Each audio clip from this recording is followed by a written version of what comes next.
This is the work of Group 1. Introduction. Motifs and symbols.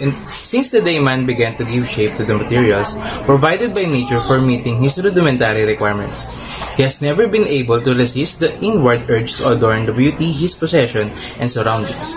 All these efforts have led to the creation of motifs from different origins, organizing them in suitable layouts. This gave the uniqueness to the motif used in tradition like Indian textiles.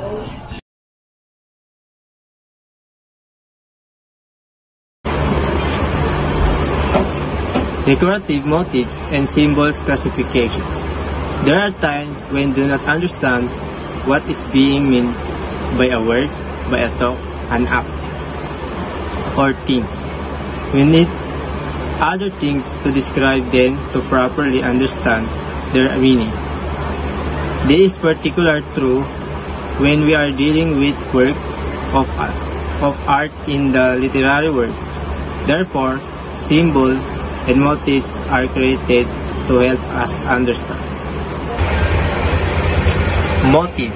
A motif is an image, spoken or written word, sound, act, or another visual or structural device that has symbolic significance. It is used to develop and inform the theme of a literary work. The concept of motif is related to theme, but unlike the theme, which is an idea or message, a motif is a detail that is repeated in a pattern of meaning that can produce a theme while creating other aspects and at the same time is closely related to a theme or symbolic and uses different narrative elements. It is constantly repeated to represent the dominant or central idea or theme in a work of art. It relates more to talk which is used to support a theme. Ang ibig sabihin, ang motif ay isang imahe, binibigkas man o nakasulat na salita, tunog, kilos, o isa pang visual na strukturang aparato na may simbolikong kahalagaan. Ito ay ginagamit sa pagbuo at pagbibigay kaalaman sa tema ng isang akdang pampanitika. Ang konsepto ng isang motif ay nauugnay sa isang tema, ngunit hindi tulad ng isang tema ay isang ideya o mensahe. Ang isang motif ay isang detalye na inuulit sa isang pattern ng kahulugan na maaaring makabuo ng isang tema. Habang lumilikha ng iba pang aspekto parehong oras, ito ay malapit na uugnay sa isang tema o isang simbolo at gumagamit ng ibang elemento ng pagsasalaysay. Ito ay patuloy inuulit upang kumakatawan sa isang nangingibabaw o sentral na ideya o tema sa isang likhang sining. Ito ay higit pa nauugnay sa pag-iisip na ginagamit upang suportaan ang isang tema. Motifs typically are used in one of three ways.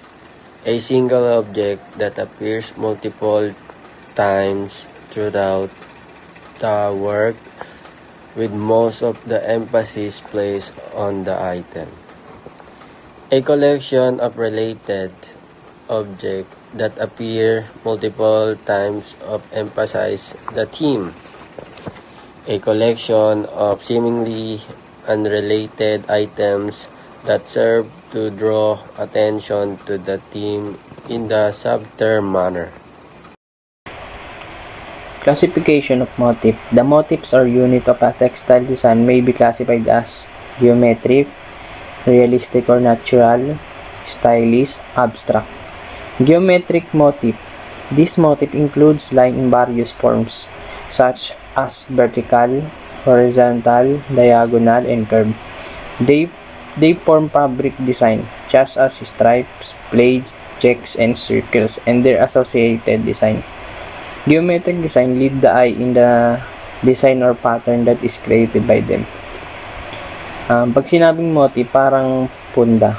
Ano ba yung mga design daw ng punda? Then, motif ng textile design naman, mga tela-tela, mga design ng tela. Meron mga klase yun, katulad ng geometric. Pag sinabing geometric, ito yung parang mga shape lang, mga lines lang yung design niya. Tapos para siyang pinag-cross-cross, tapos makakabuo ka ng ibang klaseng design. Tapos yung design na yun yung eye-catching dun sa design ng tela. Yung mga patterns na nagawa ng mga line, at yun yung pumupukaw sa attention. Then, textile, yarn pa lang yan or sinulid, hibla pa lang siya, tas pubuuin siya, magiging tela na may design. Isa dun yung geometric.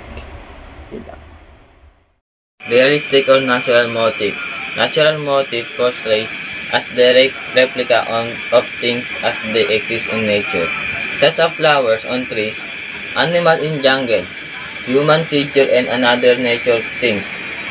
They are also called novelty patterns, as these motifs lack a designer's creativity and required three-dimensional platform to copy reality. They do not find wide acceptance in apparel designing. Ang ibig sabihin po ng natural motif ay inilalawan bilang direktang replika ng mga bagay na umiiral sa kalikasan, tulad mga bulaklak sa mga puno, mga hayop sa gubat, figura ng tao at iba pang natural na bagay. Stylized motifs, these are simplified variations or natural man-made objects that are no longer recognizable. These motifs are full of creativity as they are the result of a designer's interpretation or natural existing things. Stylized motifs are obtained by changing the real object, either simplifying or exaggerating them to achieve the purpose of the design. And the meaning of the stylized motif do not look like a picture or natural object. Usually the lines are simplified or conventionalized. Sometimes they are a distort. Abstract motif. There are also combination of color, size, and shape without relationship to natural of man-made objects. They are full of color of interest to the fabric. Abstract implies an element of impression and a greater freedom that is found in most geometric designs. This type of design is used in modern art. Symbol. The term symbol comes from the Greek word symbolon, which means contract, token, insignia, and means of identification. Symbols are universal in the sense that they can transcend history. Symbols depicted on objects allows us to decode some meanings behind them and understand better the cultures that made and used them. They can be representational or abstract, individual, or repeated. A symbol is an object, a picture, a written word, or a sound that is used to represent something else, either by resemblance, convention, or association. Every language has symbols. In fact, our names are symbols that represent us as individuals. To sum it all up, symbol is vital in making an art as it represents something, and that something could be the meaning behind the art.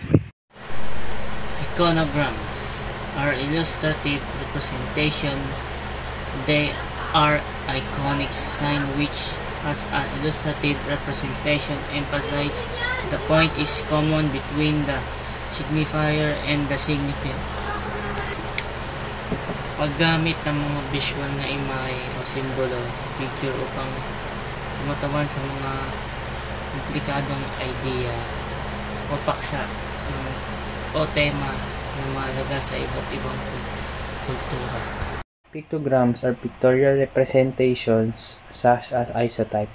Pictograms are iconic signs which represent complex facts, not through words or sound but through visual carriers of meaning.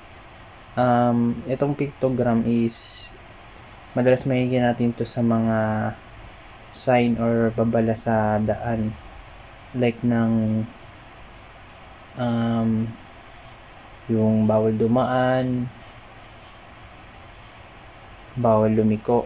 Then ganun din sa mga gamit, may mga hazardous na nakalagay dun upang maiwasan ng mga aksidente or anuman.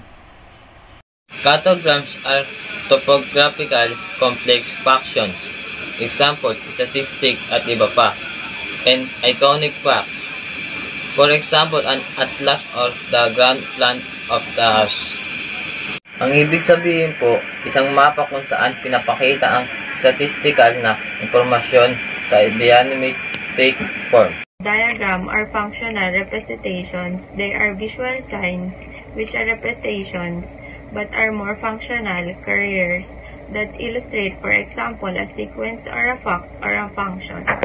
Ideograms present concept. Typically, ideograms correspond to the sign or symbol which relates to the object or concept referred to, identity of any format identification with it. Logograms are conceptual representation like writing. They are visual referential linguistic signs that do not take the phonetic dimensions into consideration. Also, typogram, the art of arranging letter and text in a way that makes the copy legible, clear, and usually appealing to the reader. Typogram are typographical representation. A typogram is a sign that is also composed of a sign derived from the written repertoire, such as alphabet. Phonogram. Phonograms are the letter symbols that comprise the sounds. Phonograms may be made up of a letter or letter themes. For example, the V in the word boy is made up of a single letter B. However, the CH in the word chip is comprised of a letter theme, CH, that come together to make a single sound. Indigenous Philippine arts and crafts. One of the most precious traditional livelihoods that are kept until today is weaving. Originating in pre-colonial times, the art of weaving of Cordillera tribal groups in the Philippine North is still existing, despite the threat of more practical mass production of cloth. The native is used backstrap to loop to produce blankets and articles of clothing. Piña clothing is also produced in looms throughout the province of Antique. It is a delicate and exquisite hand-woven cloth that is made from fibers obtained from leaves of pineapple plants. It is popularly used in Barong Tagalog, the country's traditional formal menswear. With the organic, airy textile being used, the harong is now become more popular around the world. Abaca fibers derived from abaca plants is widely grown in certain regions in the country. It is woven mainly to make sinemay, fabric, and abaca ropes, as well as specialty papers, vacuum bags, currency, and tea bags. There are also handcraft like bags, carpets, and clothing made of abaca. Baskets are also made by Cordillerans as livelihood. They also use this as storage for food when they need to go to the mountains. To raise crops. Certain types of baskets also serve for carrying grains, for hunting animals, and for fish. In the streams, bamboo baskets are used as fish traps. The shape and size of basket determine the kind of fish to be caught. Filipino potters make pots of different sizes, shapes, and designs, which are usually geometric with styles, nature-themed motifs. Functional pieces are made as knead-wood rice. An example of this is the palayok, which is used for cooking. Banga and tapayan are used for strong liquids. There is also clay-made stove or kalan. The Burnari pottery in Ilocos Sur is still a lively tradition that continues up to the present. Philippine sculpture is most familiar art from among Filipinos. The most popular wood carving are those of the Anitos, nature gods, santo or saints, and statues of Christ and the Blessed Mother. Since the early 16th century, jewelry making in the country has been practiced in the country. It is believed that skills of the early Filipinos jewelry makers are adopted from their Asian neighborhood like Chinese. Jewelry making is traditionally a home-based industry with government support. The Philippines has come to be known for its exquisite gold jewelry. The more popular jewelry pieces are actually made of gold, silver, rings, earring, bracelet, brooch, pendant, necklace, tie pins, cuffs, linked with or without gemstones. Or of these precious metals are common, the Philippines is also known for the pearls and semi-precious stones.